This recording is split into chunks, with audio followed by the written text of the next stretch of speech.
Le Seigneur nous appelle, nous envoie, nous a envoyés dans les nations. Aller faire des disciples. D'accord? Aller nous multiplier.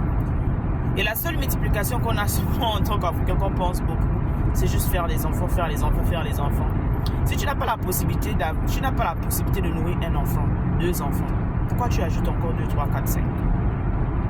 Dans cette multiplication, il parle de nos dons et de nos talents. Il demande d'aller servir avec ce qu'il a mis en nous. Parce qu'à l'intérieur de chacun de nous, il y a quelque chose de précieux en fait. Le Seigneur a mis quelque chose en toi pour que tu ailles faire de la vie de quelqu'un une vie meilleure. À cause de toi, quelqu'un en fait va sortir peut-être de la dépression. À cause de toi, quelqu'un va sortir de la pauvreté. À cause de toi, quelqu'un sera plus beau, plus belle physiquement, extérieurement, etc.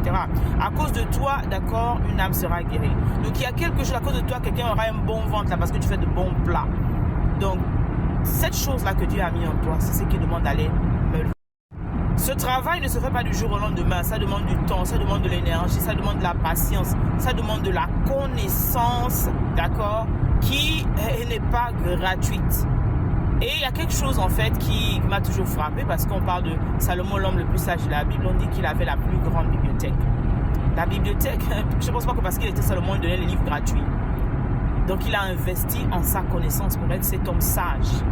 La sagesse aussi, ça s'apprend par les expériences.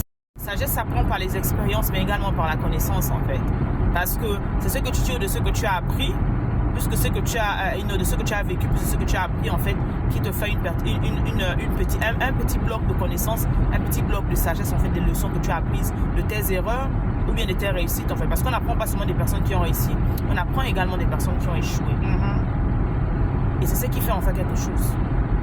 Donc il faut polir ce que tu as en fait.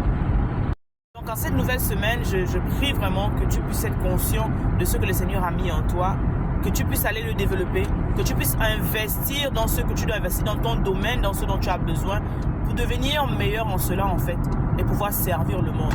Parce que le monde a besoin de ce que tu as. Arrête de cacher ta lampe sous un lit, parce qu'elle ne pourra pas éclairer tout le village en fait. Tu es censé éclairer, tu es censé servir, tu es censé en fait aller dans les nations. On doit parler de ce que tu fais, on doit parler de toi en fait, d'accord?